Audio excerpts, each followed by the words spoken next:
What's going on, guys, and welcome back to the Bridging the Gap podcast. Welcome back. We are here with the Q&A. We have not done a Q&A type podcast ever. So I asked out on my Instagram, at Josh Bridgman on Instagram, by the way. I just put out one of those little boxes where they type in the question. So I will now go through them all, and I will make sure that I answer these to the best of my ability, and with an unbiased opinion. So, Millsmeister, I reckon. Do you have an athletic background in sports? So I always played sports when I was younger. I was always an active person. I really do think that the kind of childhood that you have has a big impact on your health for the later life, you know. So obviously having that routine of training a lot, like I did loads of swimming, loads of athletics, loads of football, rugby. I played like Cheltenham Town, about to sign a contract with football. I played Gloucester Academy. So I played like quite a high level. So I've always been into a training background. And I think that had a big impact on what I wanted to do in my later life. I could never not be active. And I think just doing different sports improves your coordination, which just improves your ability to do things, all things physical. So if you do have kids out there and they're not sporty, at least find them a physical activity, you know, something that they know they can be active, because it's very, very important to stay active for general health and well-being. Hip thrusts for glutes overrated. I honestly rate hip thrusts. I'm a big fan of hip thrusts. Anything that you're hip hinging is a must in any bodybuilding program, especially for women. If you're trying to build those glutes, you want to be hip hinging, you know, nearly every workout, depending on how you're balancing your frequency and volume. But generally speaking, hip thrust is a great move. It's a multi-joint movement as well. And you can load quite heavy and load the glutes in their shortest range of motion, or their shortest contraction, which makes for a very good contraction, a very solid contraction. So I'm a fan of it. I'm also a fan of like banded versions of it. So like if you imagine yourself in the hip thrust position, you have a band from one side over your hips to the front side, so it adds more tension at the top to add more to the glute. Same thing with like a stiff leg. I like to add a band on there as well, just to add more tension onto that glute. Glutes are always undertrained for most people. Is it possible to retain 100% of muscle tissue whilst doing a cut, not getting silly shredded? I would maybe not 100%, but I wouldn't say 100% for anything. You know, really, not even gear. I would say 100%. But I'll definitely say you could save a lot of it. And by being methodical in your pull downs, taking a diet break if you need to, you can save a lot of it, you know. But you got to be training hard with it for sure as well. Keep that stimulus there. Tips on how to sleep all the way through the night, from Bill Wright. So this is one of my clients, actually, so shout out to you. One of the things that I changed that helped my sleep more than anything was being better, have a better mineral balance, a better electrolyte balance is the word that I'm looking for. So I've actually started this new potassium kick, and I bought some low salt, LO salt. It's basically 66% less salt and 66% more potassium. So there's a lot more potassium in there, as well as salt. So I just add that to my meals, and it actually helps my electrolyte balance, which doesn't make me need to pee as much. I also set myself up for a good night's sleep. When my body's gone, it's completely gone. So little things like just going to sleep at the same time. Routine is your friend when it comes to sleep. Going to sleep at the same time, waking up at the same time, and doing that for a few weeks before your body learns that, and your body thinks, okay, this is what I need to do in order to continue to sleep optimally. Generally speaking, we work on sleep cycles. These can be anywhere from 60 to like 90 minutes, 2 hours maybe. And you want to get through at least 4 or 5 a night. Sleep cycles, generally, you go from like almost awake status into your REM sleep, into your deep sleep, and then you wave back up, and you kind of wave through the night into different phases of sleep. So generally speaking, you want to make sure that you're spending a good amount of time in both of them. And unbroken sleep can just pull you straight out of a deep sleep and pull you straight out of an REM sleep.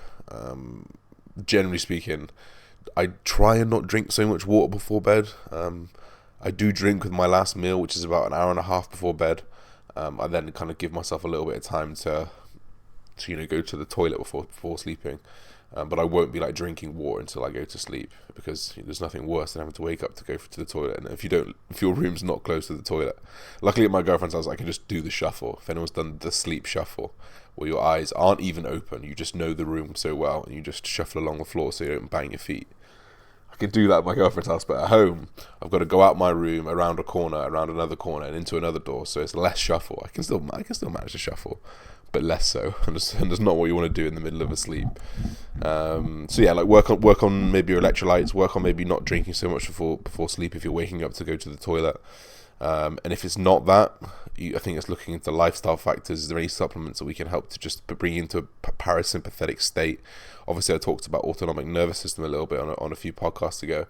And we know that parasympathetic state is where we're relaxed, where our digestion is down regulated a little bit. Blood goes to other extremities for recovery. You want to essentially put yourself into that. So things like having a nice warm bath before bed, so that helps you regulate your temperature when you go to sleep. Sleeping in a cool room, because obviously we know we need to cool down for when you need to sleep. Taking things like ashwagandha in the evening can help you come into a calm state. CBD as well. Ashwagandha and CBD together are quite good. And general little things like that. But assess the routine first and foremost, then the electrolytes, as they're just like inexpensive, and then you can look down the supplement route. And if anything like that, it's going to help you there. Thoughts on the IFBB Natural League /shows? I think it's going to be very difficult for IFBB to compete with the current natural shows. They've been around solely for natural athletes for so long. They have such a good reputation with natural athletes. I mean, I don't really know what the IFBB offer in terms of prize money, in terms of overall award. I mean, assuming they're probably going to have a natural Olympia eventually. Like, it's good, whatever. The more the better for natural people, as it is always a small industry versus steroids these days. But someone asked me the other day, like, how do I feel about it? Obviously, starting steroids so to be an IFBB pro. As obviously my goal was to be that IFBB pro, I needed to take steroids for that. But obviously, they're going to have IFBB natural pro. I think at the end of the day, my goal was above what is possible natural. I've always idolized the physiques of the old guys, Brendia, Sadik, even like Arnie and people like that. That's the goal. That's the physique that I want. And I know the prize that I've got in my head. What I've got to get, to that Olympia. And I think regardless of if there's a natural one or not, I would get less satisfaction out of doing it naturally. That's just for me personally. I've been natural for so long. I know what I'm able to compete at. I am not in the elite genetics of the natural bodybuilders, or bodybuilders to say. So I think the assistance of steroids is really going to help, and my hard work is going to put down tissue to rival those big boys. So that's how I feel about it. I went on a tangent. What are the effects of chewing gum on gut health, digestion? I don't know, but I would speculate that anything with artificial sweeteners in there can cause an effect. Not everyone. More people are more sensitive than others. I'm pretty good stomach wise these days. But it's probably because I eat pretty clean though. If you eat constant shit, odds are your stomach's gonna be pretty bad. But in terms of specifically chewing gum, I'm honestly not sure. Glutathione worth getting as a general thing to take alongside vitamins. Honestly, if you've got the money, yeah, for sure. If not, then no. Supplements are supplements to a diet, so you can actually accrue glutathione naturally. You can get it in things like Brussels sprouts. They contain a lot of glutathione. But obviously, if you don't react well with Brussels sprouts and you fart a lot, it's not going to be ideal either. But like a quick Google, you could find loads of foods with glutathione in it. But if you've got the spare money, if you've got the spare money, buy it. I think it's a really, really good product. It's one of our most powerful antioxidants the human body has.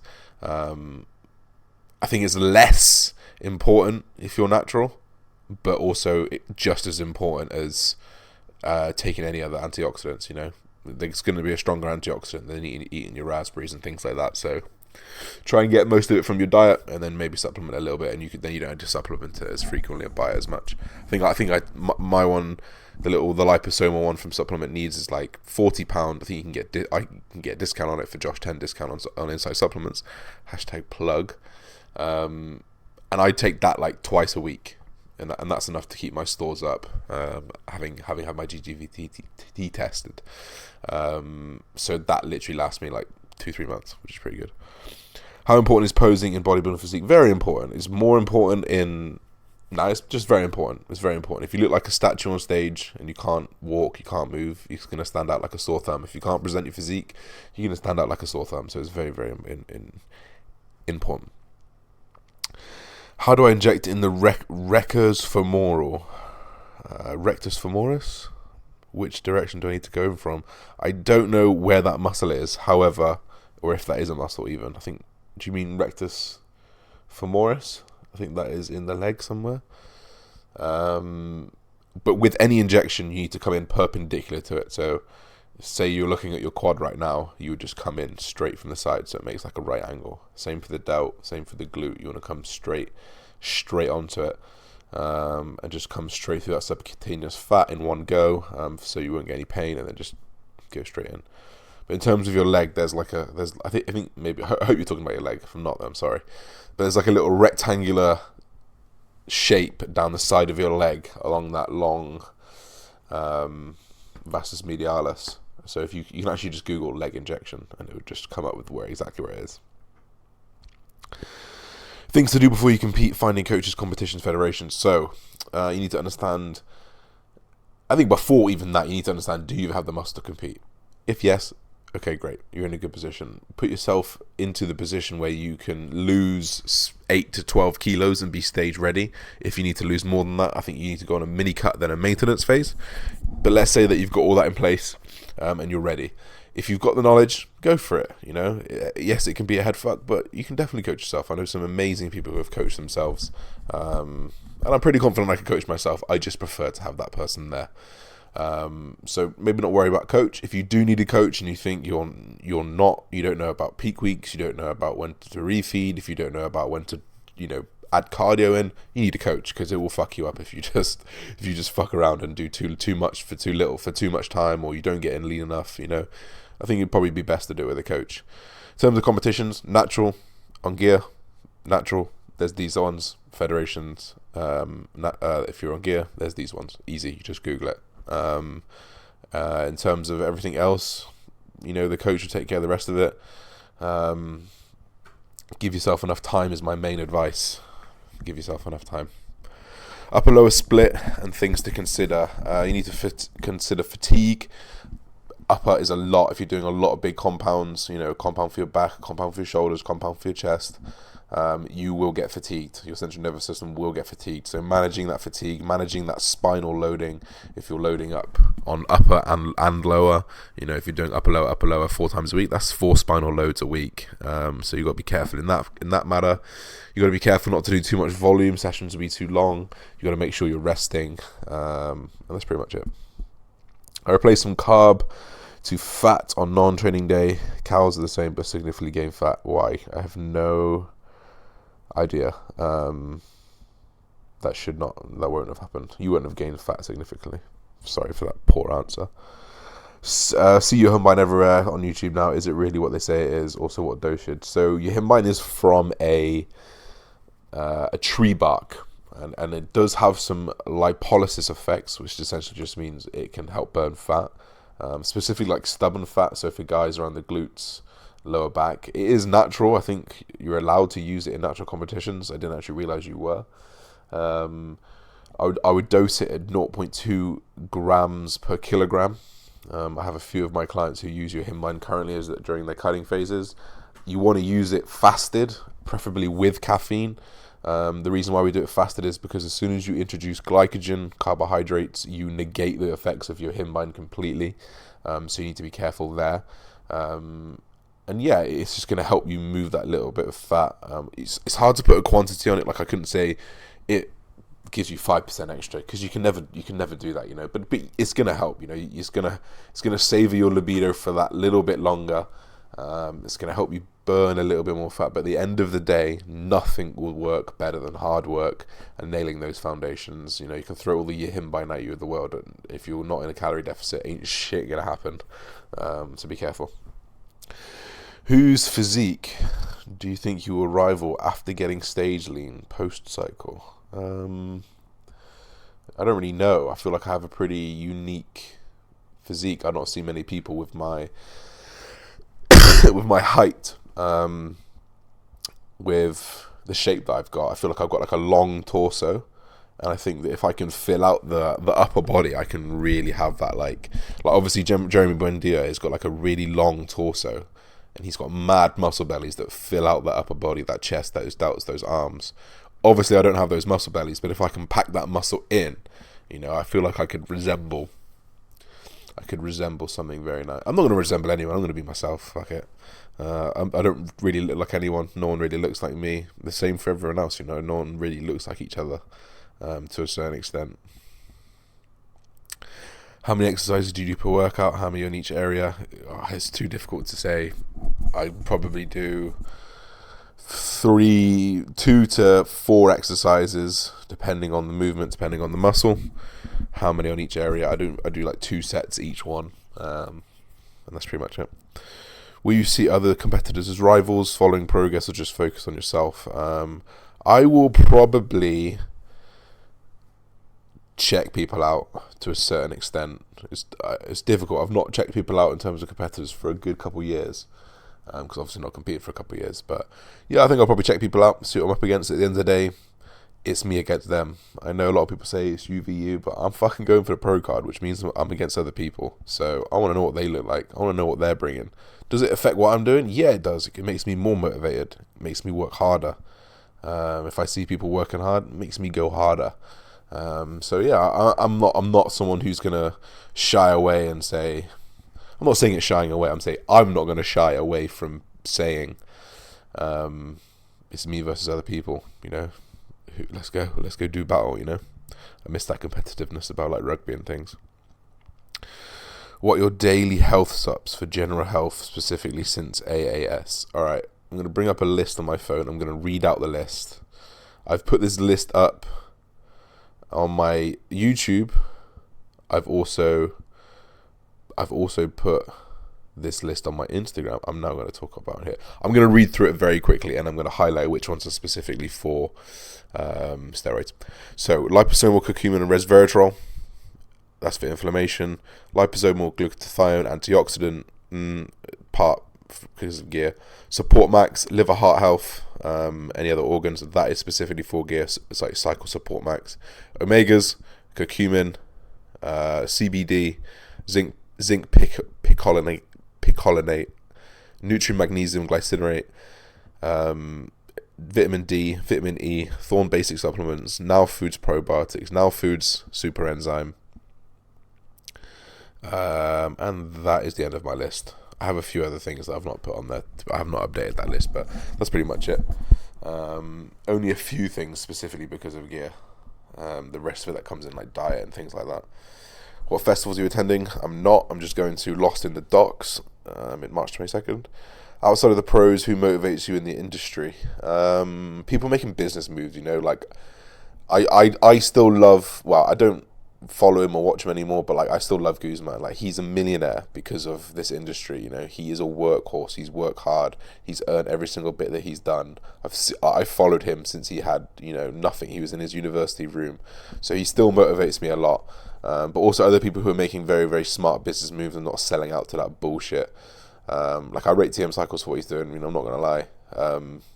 He's the boy, of course, but actually I came to him first as a fan, and I'm still a fan. The way that he has built his empire and is building his empire is very, very clever, and I like to emulate a lot of what he does because, you know, he's just one of my idols, and that's what happens, isn't it? You know, you want to be like them, and emulate parts of them while giving them your own twist on the story.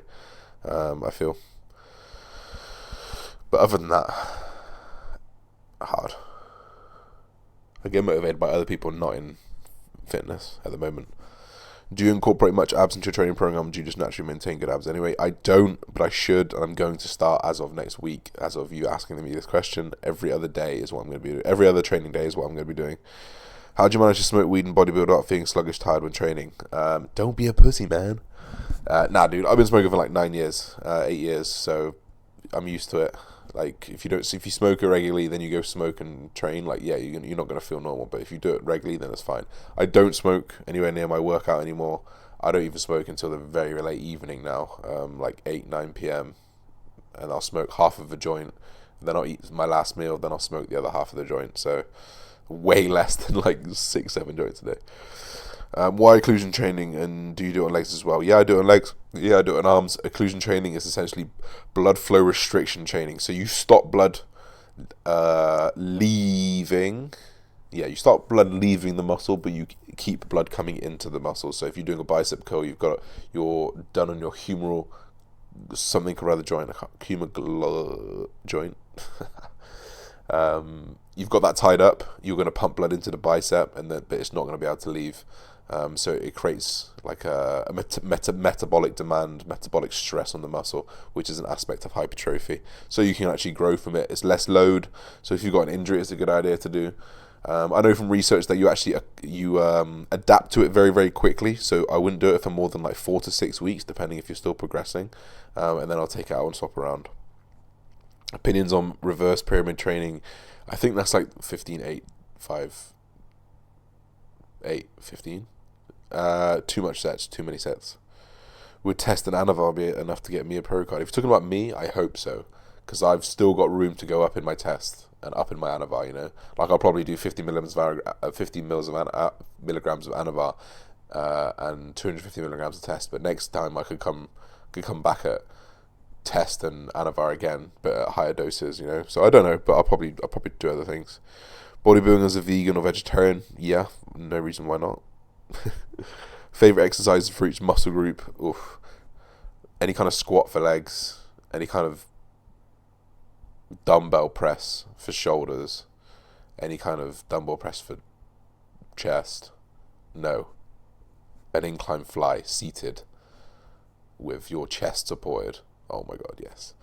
And biceps and triceps, whatever. Don't do those. Do cod liver tablets actually help your joints? They help with a lot of things. They help with like your lipids, cholesterol. They help with if you're natural, like we know that your hormones are made pretty much based from cholesterol, so you need some healthy fats in there. Omegas are good to protect heart, promote your LDL, HDL balance.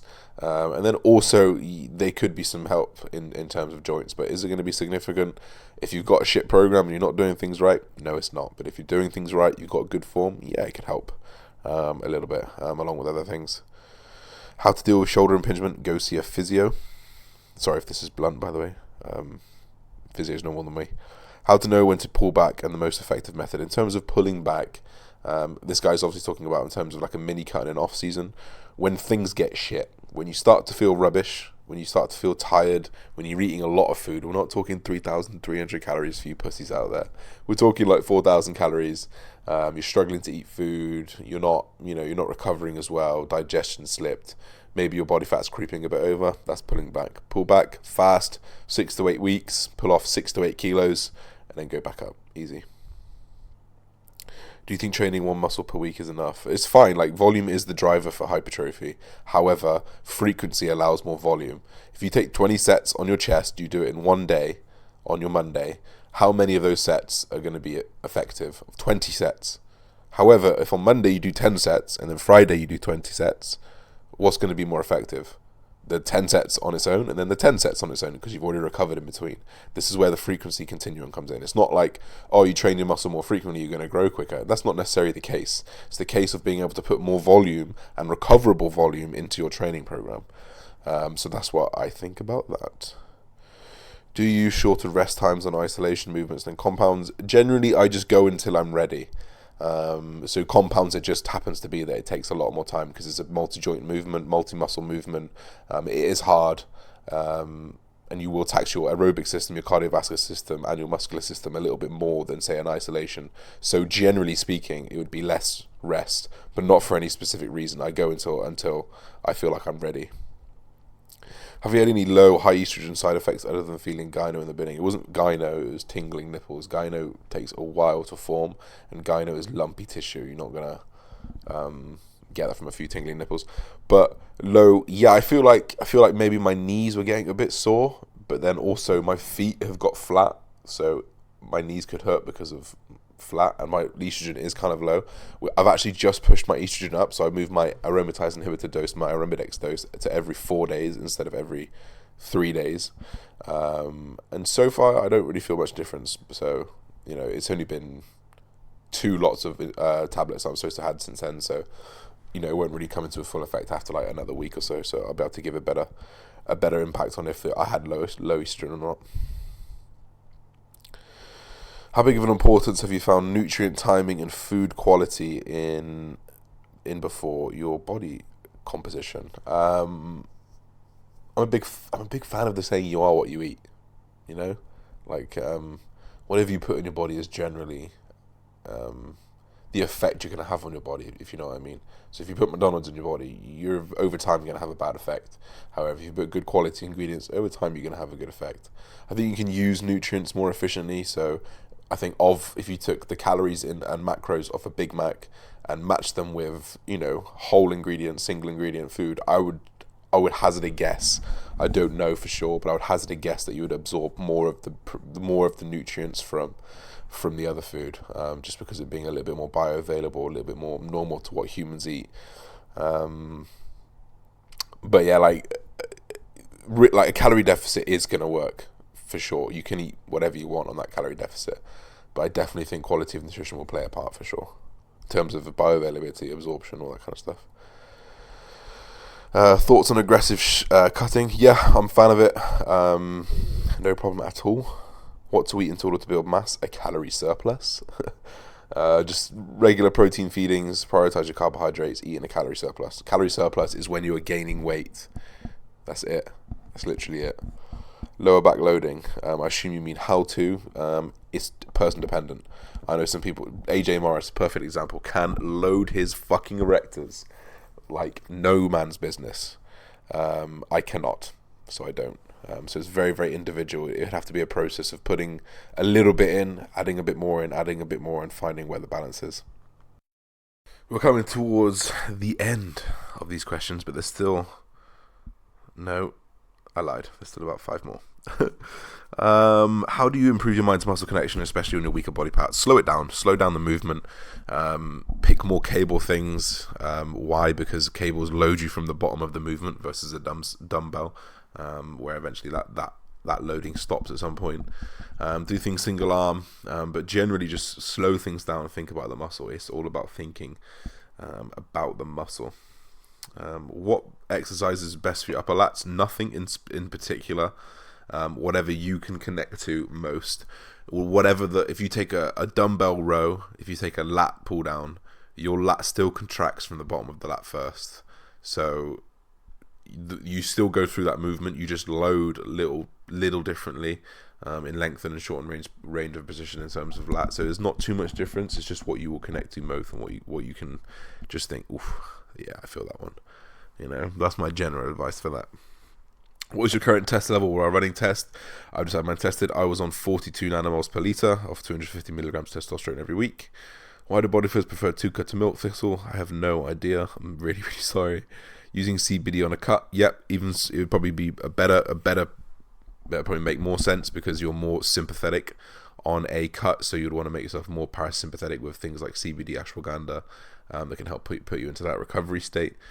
What brand of test do you get and where to buy it from? I can't tell you where to buy it from because that's illegal. It's called Magnus Pharma. How does Elite HRV track you? So Elite HRV, heart rate variability is essentially the micro differences between heartbeats. So as you go boom, boom, boom, the difference between those heartbeats is what heart rate variability is. So you can actually detect how fatigued someone is based off those. So you put a Polar H10, it's quite an expensive one. I think you might be able to get cheaper ones.